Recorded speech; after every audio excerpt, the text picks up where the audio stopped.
Hey guys, and welcome back to the channel. Super interesting video for you guys today. We're driving my 2022 WRX, and in today's video we're going to be talking about whether or not the WRX, the VB WRX platform, has enough driving feedback. And you might be asking, why am I making this video? And that's because the VA WRX, which was the 2015 through 2021 WRX, had the most driving feedback out of almost any car that I've ever driven, paired with, you know, some coilovers and some nice wide wheels. One of the most enjoyable aspects of the VA WRX is the fact that it had incredible driving feedback, and it made driving it just so fun. Like, it truly was one of the most standout aspects of that car. You didn't even have to drive the car fast to feel like you were in a sports car and enjoying it. And I thought this was the perfect time to make this video, because in my 2022 WRX, I'm now tuned. I'm making, you know, more power than somebody can really enjoy on the streets. You know, I've got all these aspects. I've got my wider wheels. I'm not running coilovers right now, but I don't really need to make this video, honestly. I've put enough coils on the car. I've been in enough VB WRXs with coils on them at every kind of, you know, dampening and spring rates and all kind of stuff. I've been on airbags. Like, I've seen it all. And I know that I usually make these videos when I'm driving through like the fun, fast roads. We're kind of leaving that because I did just make a video of that, you know, driving real fast through some roads, and I had a hell of a lot of fun. But I want to take this drive through kind of like a normal drive of my day, because I think that's the most important. I drive this car pretty hard, and anyone can drive a WRX pretty hard and have a lot of fun doing it. But, you know, when you buy a car and you daily drive a car, you know, 90% of your driving isn't going to be pushing it around corners. And if you're flying, if you're moving fast and you're tuned, regardless of the driving feedback, it's going to be so much fun. You're going to have such a sensory overload that it matters, but it's not the most important thing. But here's the deal, right? I daily drive this car, and a lot of us daily drive our WRXs. And yeah, there's a problem, because you can't push the car, and it then becomes you're searching for where do you drive value. I love when my car's loud. I like the intake noises from an aftermarket intake. But Subaru's made this platform, the VB platform, the 2022 Plus platform, more of a luxury experience. They've dampened out the controls. I don't have as much feedback through the steering wheel. I don't have as much bodily feedback. My braking feedback is less. The you know aspects of the feedback are just different, and not in a good way. And here's the deal. The WRX is borderline dull for a sports car. And guys, we're gonna take a quick pause. The channel needs some love. I really appreciate you guys watching the videos, but we just aren't getting as many subscribers as we used to. And I'm not asking you to subscribe, but it is free to do. And if you want to see more Subaru content, follow the build of this car, please consider subscribing. And at the very least, if you enjoyed the video or enjoyed it to this point, if you could just like the video and drop a comment, it hugely helps me. It would absolutely make my day, and I would really appreciate it. So thank you so much. And this isn't a video of hate. This is coming from somebody that loves this platform. Making extra power on this car has made it a different vehicle. It's not even the same thing, right? But I am hungry for feedback. So hungry that I was like, you know, I know you guys know that I've been looking for a wrecked VA WRX, but this past weekend, I went to a little Subaru get-together, and I drove a VA WRX for the first time in, I don't know, 2 years? Like, drove it. You know, I've been in them, I've driven them a little bit, but, like, really drove it.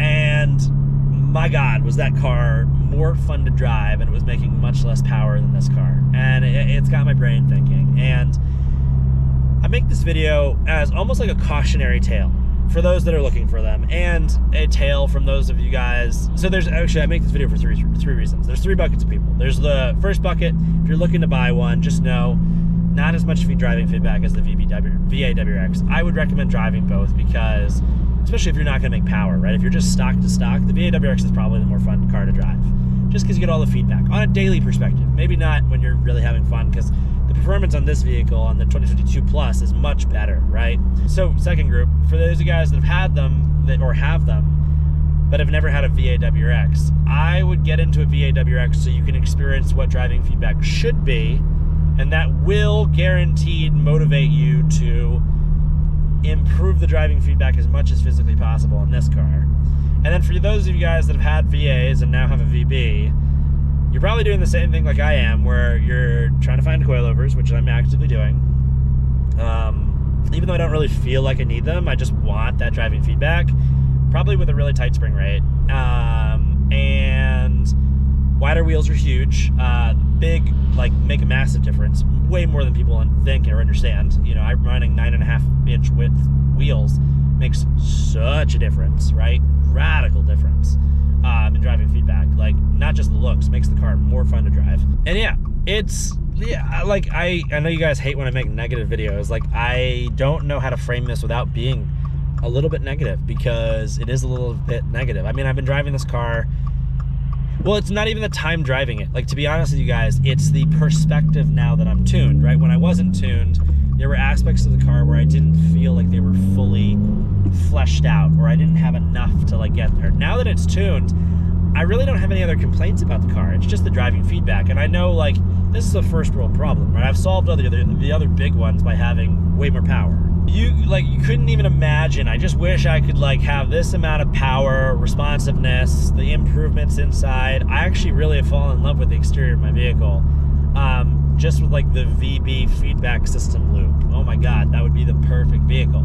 And I understand why Subaru did what they did, because most people don't want the driving feedback that I'm talking about. There's probably 30 or 40% of us that do, and maybe closer to 50%, but like 20% of that 50% doesn't know that they want it, because they're like, oh, I want a more comfortable vehicle, I don't want X, Y, and Z. Yeah, driving a car with extra feedback, it can be a little uncomfortable, but damn is it fun. And the exhilaration you get is worth every little piece of the discomfort. That's not even a question. And I know that, like, usually I make solution videos where I can give you a solution, but coilovers and wide wheels doesn't get you fully there.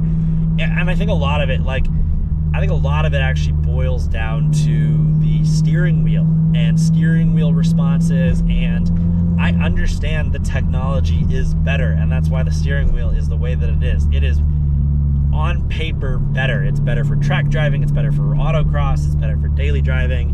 It is functionally a better performing system. But the rawness of the less performing system was so engaging. It was so good that I almost want to, like, reel it back. Like, I don't, as a driver, feel these performance increases with the steering rack and the steering system and the steering feedback loop and, like, the torque vectoring that you experience under certain G's when you're turning and you're experiencing the physics of body roll, right? Like, if you're on a track and you're driving, like, as a professional sports car driver, yeah, maybe you're gonna feel that. But, like, I spend 95% of the time with this car daily driving it. I'm driving to UPS to send some orders for JXR Performance, right? I mean, that is the most common thing I do in this car, is drive to the post office, and I just wish those drives were a little bit more fun. And while most of you guys have clicked off at this point, when I make these videos that are, let's say, constructive and not negative, right? The biggest complaint is that it doesn't feel real for me. It feels like I'm making the video for the sake of making the video.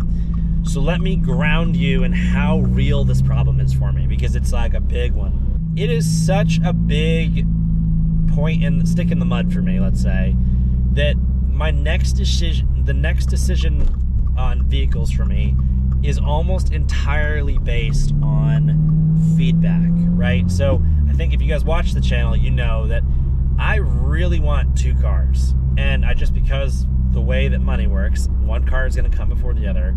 I would really like a Toyota Supra and a Nissan GTR, which are two of arguably the highest feedback loop driven cars on the sports car market today, right? I mean, they are drivers' vehicles. You can go as far as saying that the Nissan GTR bothers people so much when they're driving it because you can hear all the internal mechanics of the transmission going and clicking and ticking and all that stuff, that people, like, have stress and anxiety over driving them because they're hearing things that they think that they shouldn't be able to hear, right? Same thing goes with the Supra, where it is designed on such a specific chassis type that you have a ton of body roll, right? You experience a ton of physics, right? The way the steering rack works is it's designed around an impact sprung system, which means that when you have things on the road, you get immediate feedback on your steering wheel as almost a protective measure to save aspects of the car, like scraping and stuff like that. These cars also have the perk of them being very, very fast, which is also exciting. But the reason those two cars are so exciting for me is the fact that they are very feedback-driven cars. So I just want to put my money where my mouth is when I'm making this video, because it does mean a lot to me. And I say that more so you guys just can understand how strongly I feel about this video and how strongly I feel that this is actually the case, right? I mean, it's so much the case that it's influencing somebody that's an automotive enthusiast's decision on what I do next. Well, hopefully you guys enjoyed the video. One of the downsides to trying to get more feedback is the fact that I'm running summer tires, because they just have, you know, more feedback. And it snowed last night, and it might look dark right now, but it's actually only about 1 o'clock here. These are rain clouds, but it's below freezing, so I'm pretty sure that I am like 10 miles away from home driving the wrong direction, and it's about to dump snow, and my, you know, stupid sense of entitlement for feedback in my car has me still running summer tires, which is a big no-no in New England when snow comes down. So yeah, I gotta make it back, and I will be here. I'm gonna put my money even further where my mouth is. I would go as far as saying that I like feedback so much that I have winter tires for the WRX platform. I've never run them. I've run summer tires through the winter all the time because I like feedback, and I'm willing to not drive it when there's a blizzard and have fun when there's snow not on the ground and have that be an inconvenience. So yeah, I really still strongly feel about, like, I really feel very strongly about this issue. It's not really an issue, it's just a reality statement, but yeah. So hopefully you guys enjoyed the video. This channel needs some love, so if you can give me the video a like, that'd be huge. I really do appreciate it.